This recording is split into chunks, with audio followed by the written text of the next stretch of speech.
ഡാൾട്ടന്റെ atomic theory മുതലാണ് atom models develop ചെയ്ത് വന്നിട്ടുള്ളത്.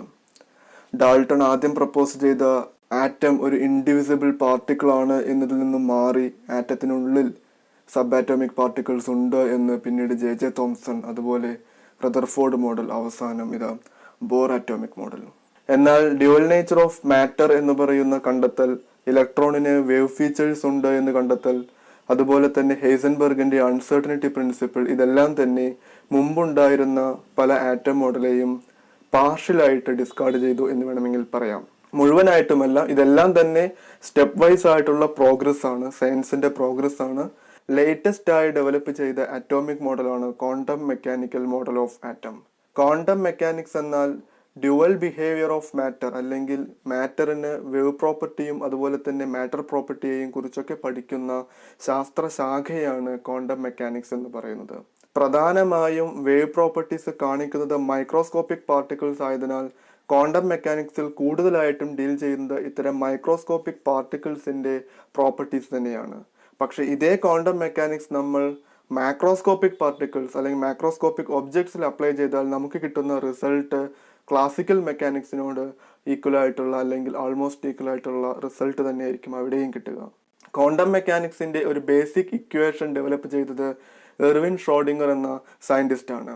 ഈ ഇക്വേഷനെ കുറിച്ച് കൂടുതലായിട്ട് നിങ്ങൾക്ക് ഇപ്പോൾ പഠിക്കാനില്ലെങ്കിലും ഈ വളരെയധികം മാത്തമാറ്റിക്കൽ ഓപ്പറേഷൻസും കാര്യങ്ങളും ആവശ്യമായുള്ളതിനാലും ഇപ്പോൾ നമ്മൾ ഈ ഇക്വേഷന് തൽക്കാലത്തേക്ക് സ്കിപ്പ് ചെയ്യുകയാണ്.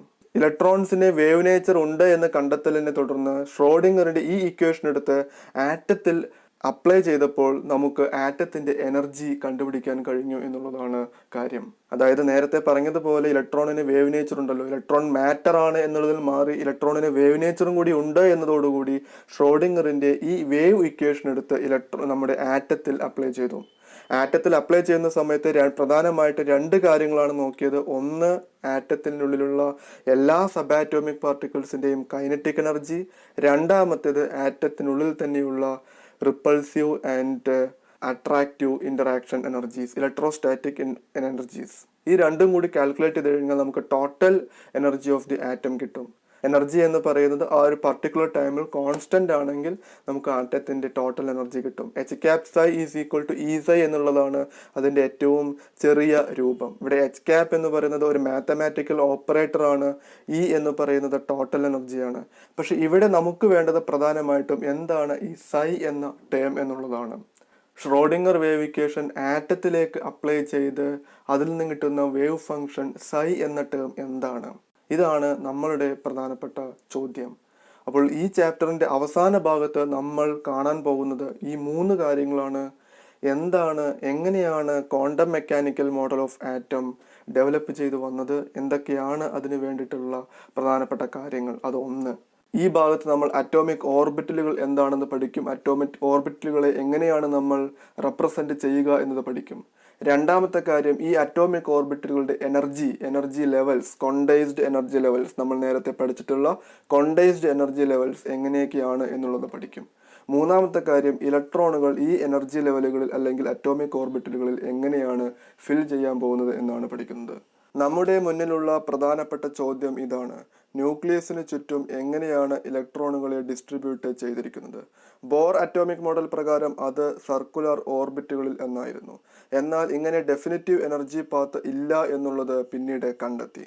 അതായത് നമുക്ക് ആകെ കാണാൻ കഴിയുന്നത് ഇലക്ട്രോൺസിനെ കണ്ടുപിടിക്കാനുള്ള പ്രോബബിലിറ്റി മാത്രമാണ്. ഇത്തരം ഇലക്ട്രോൺസുകളെ കണ്ടുപിടിക്കാനുള്ള പ്രോബബിലിറ്റി, അതിനെ ഒരു വേവ് ഫംഗ്ഷനിൽ റെപ്രസെന്റ് ചെയ്യുന്നതിനാണ് ഓർബിറ്റൽസ് എന്ന് പറയുന്നത്. സത്യത്തിൽ ഈ വേവ് ഫംഗ്ഷൻ തന്നെയാണ് ഓർബിറ്റലുകൾ. വേവ് ഫംഗ്ഷൻ എന്നാൽ ഒരു മാത്തമാറ്റിക്കൽ, അതായത് ന്യൂക്ലിയസിനെ ഒരു സെന്ററാക്കി വെച്ചുകൊണ്ട് എങ്ങനെയാണ് XYZ കോർഡിനേറ്റുകളാണ് വേവ് ഫംഗ്ഷൻ എന്നുള്ളത്. ഇലക്ട്രോണുകൾ കാണപ്പെടാൻ സാധ്യതയുള്ള സ്പേസ്, 3 ഡയമെൻഷണൽ സ്പേസ്. ഇങ്ങനെ ഓർബിറ്റലുകളെ കണ്ടെത്തുന്നത് വഴി ഓർബിറ്റലുകൾക്ക് നമ്മൾ കൃത്യമായി ഒരു റെപ്രസെൻറ്റേഷൻ നൽകുന്നത് വഴി എങ്ങനെയാണ് ഇലക്ട്രോണുകൾ ന്യൂക്ലിയസിന് ചുറ്റും കാണപ്പെടുന്നത് എന്ന് നമ്മൾക്ക് കണ്ടെത്താൻ കഴിയും. പക്ഷെ ഇവിടെ മനസ്സിലാക്കേണ്ട കാര്യം, ഓർബിറ്റലുകൾക്ക് ഇറ്റ്സെൽഫ് അതിന് യാതൊരു ഫിസിക്കൽ മീനിങ്ങും ഇല്ല. അത് XYZ കോർഡിനേറ്റ് ആണ്. അതായത് 3 ഡയമെൻഷണൽ സ്പേസിൽ കാണുന്ന ഇലക്ട്രോണുകൾ കാണപ്പെടാൻ സാധ്യതയുള്ള സ്ഥലം മാത്രമാണ് ഇത്തരം വേവ് ഫങ്ഷൻസ് അല്ലെങ്കിൽ ഓർബിറ്റലുകൾ എന്ന് പറയുന്നത്. ഇങ്ങനെ വേവ് ഫംഗ്ഷനെ സ്ക്വയർ ചെയ്താൽ കിട്ടുന്ന ആ വാല്യൂ ആണ്, അതൊരു പോസിറ്റീവ് വാല്യൂ ആയിരിക്കും. ആ വാല്യൂവിനെയാണ് പ്രോബബിലിറ്റി ഡെൻസിറ്റി എന്ന് പറയുന്നത്. അതായത് ഇലക്ട്രോണുകൾ കാണപ്പെടാൻ സാധ്യതയുള്ള സ്ഥലം എന്നുള്ളതിന്റെ ഫിസിക്കൽ മീനിങ് കൈവരുന്നത് ഇങ്ങനെ അതിനെ വേവ് ഫംഗ്ഷനെ സ്ക്വയർ ചെയ്യുമ്പോഴാണ്. ഇത്രയും കാര്യങ്ങൾ നമ്മൾ മനസ്സിലാക്കേണ്ടതാണ്. ഇനി ഈ പറയുന്ന വേവ് ഫങ്ഷൻസ് ഓരോ എനർജി ലെവലുകളെ റെപ്രസെന്റ് ചെയ്യുന്നു. ഈ എനർജി ലെവലുകളിലാണ് ഇലക്ട്രോണുകൾ ഒക്കുപ്പൈ ചെയ്യുന്നത്.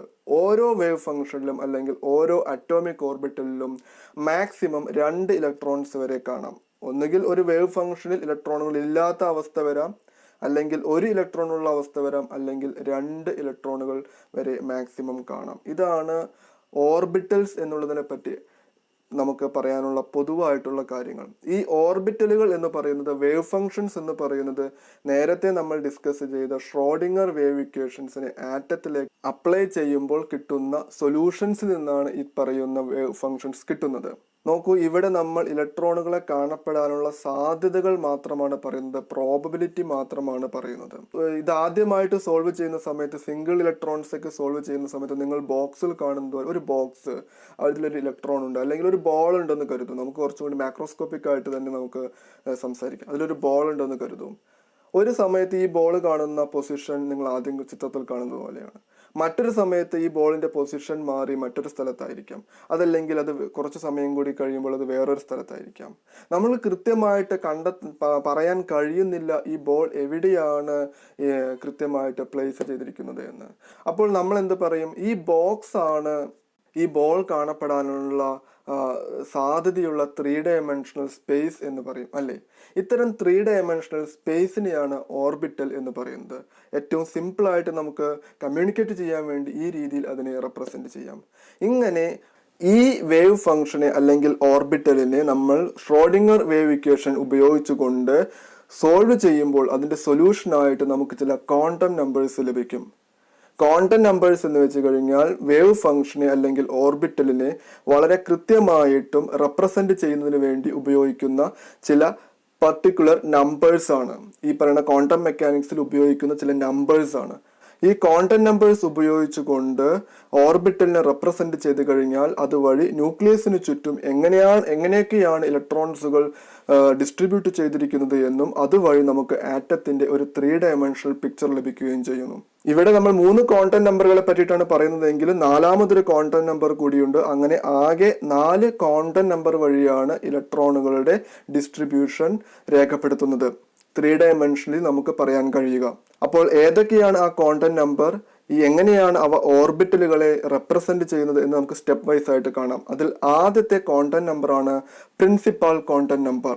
പ്രിൻസിപ്പൽ ക്വാണ്ടം നമ്പർ റെപ്രസെന്റ് ചെയ്യുന്ന ലെറ്റർ N ആണ്, സ്മോൾ ലെറ്റർ N ആണ്. പ്രിൻസിപ്പൽ ക്വാണ്ടം നമ്പർ നൽകുന്നത് ഓർബിറ്റലിന്റെ സൈസും എനർജിയും മാത്രമാണ്. അതായത് ഓർബിറ്റലിന്റെ എത്രത്തോളം സൈസ് ഉണ്ട്. പ്രിൻസിപ്പൽ ക്വാണ്ടം നമ്പർ N = 1 ആണ്. മറ്റൊരു പ്രിൻസിപ്പൽ ക്വാണ്ടം നമ്പർ N = 2 ആണെങ്കിൽ 1നേക്കാളും സൈസും എനർജിയും കൂടുതലാണ് പ്രിൻസിപ്പൽ ക്വാണ്ടം നമ്പർ 2 ഉള്ളത് എന്ന് വേണമെങ്കിൽ പറയാം. ഇതല്ലാതെ മറ്റൊരു ഇൻഫർമേഷനും ഈ പറയുന്ന ക്വാണ്ടം നമ്പറിൽ നിന്ന് നമുക്ക് ലഭിക്കില്ല. എങ്ങനെയാണ് പ്രിൻസിപ്പൽ ക്വാണ്ടം നമ്പർ സ്ക്രീനിൽ രേഖപ്പെടുത്തേണ്ടത് എന്ന് ചോദിച്ചു കഴിഞ്ഞാൽ എനിക്ക് അറിയില്ല. കാരണം എന്തെന്ന് വെച്ച് കഴിഞ്ഞാൽ അങ്ങനെ രേഖപ്പെടുത്തുന്നതിന് വേണ്ടി പ്രിൻസിപ്പൽ ക്വാണ്ടം നമ്പറിന് ഷേപ്പ് ഒന്നുമില്ല.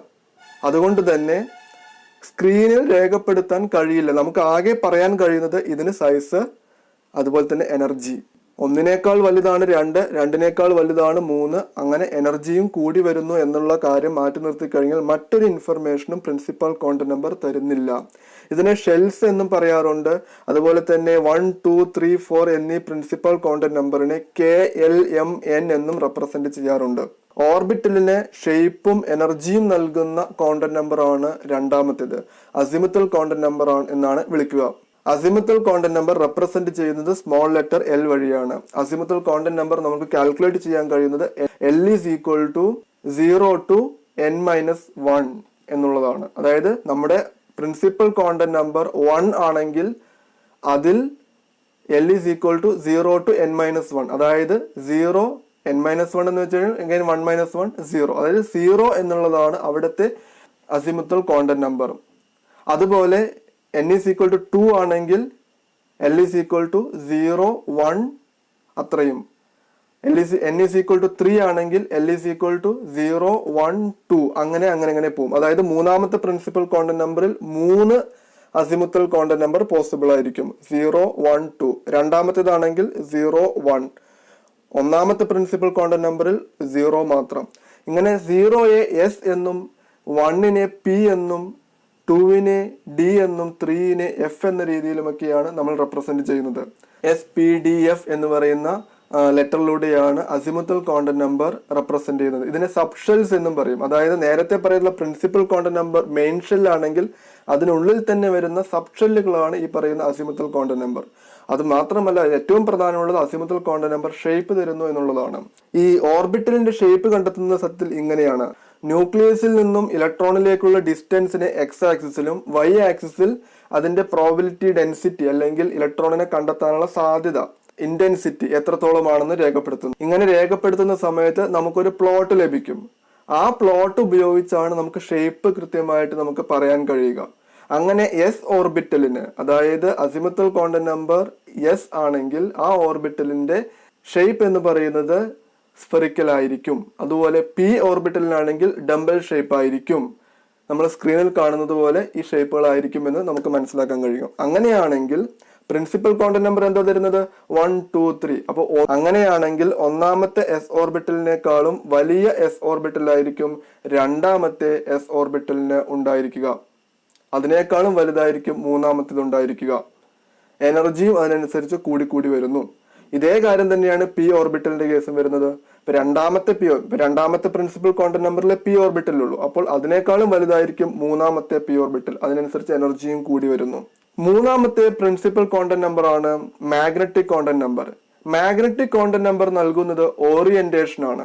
Orientation of the orbital. അതായത് നമ്മൾ എസ് ഓർബിറ്റൽ എടുത്തു എന്ന് വിചാരിക്കുക. എസ് ഓർബിറ്റലിൽ പ്രത്യേകിച്ച് സ്ഫെറിക്കൽ ആയതുകൊണ്ട് അത് എങ്ങോട്ട് തിരിഞ്ഞു നിന്നാലും സ്ഫെറിക്കലായിട്ട് മാത്രമേ കാണാൻ കഴിയുകയുള്ളൂ. എന്നാൽ പി ഓർബിറ്റൽ നമുക്ക് പല രീതിയിൽ നമുക്ക് ഓറിയന്റേഷൻ പോസിബിൾ ആണ്. പി ഓർബിറ്റൽ എന്ന് വെച്ച് കഴിഞ്ഞാൽ നമുക്ക് ഇങ്ങനെ വെക്കാം, പെർപെൻഡിക്കുലർ ആയിട്ട് വെക്കാം, മ്യൂച്വലി പെർപെൻഡിക്കുലർ ആയിട്ട് 3 ഒക്കെ വെക്കാം, അല്ലേ?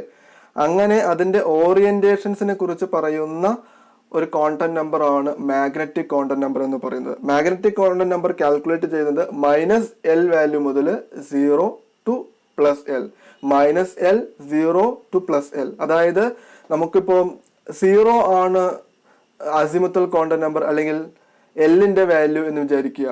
അങ്ങനെയാണെങ്കിൽ എന്തായിരിക്കും magnetic content number? Magnetic content number represent ചെയ്യുന്നത് M എന്ന് പറയുന്ന ലെറ്റർ ഉപയോഗിച്ചാണ്. അങ്ങനെയാണെങ്കിൽ എന്തായിരിക്കും മാഗ്നറ്റിക് കോണ്ടന്റ് നമ്പർ വരിക? 0 ആണെങ്കിൽ 0 മാത്രമേ വരികയുള്ളൂ. അപ്പോൾ എസ് ഓർബിറ്റലിന് 0 ഓറിയന്റേഷൻ, അതായത് അവിടെ ആകെ ഒരു ഓറിയന്റേഷനെ പോസിബിൾ ആയിട്ടുള്ളൂ. എന്നാൽ പി ഓർബിറ്റലോ? പി ഓർബിറ്റലിന്റെ കോണ്ടന്റ് നമ്പർ എത്രയാണ്? അസിമുത്തൽ കോണ്ടന്റ് നമ്പർ എത്രയാണ്? 1 ആണ്. അങ്ങനെയാണെങ്കിൽ എത്ര ഓറിയന്റേഷൻ പോസിബിൾ ആണ്? -1 0 +1. 3 ഓറിയന്റേഷൻ പി ഓർബിറ്റലിന് പോസിബിൾ ആണ്.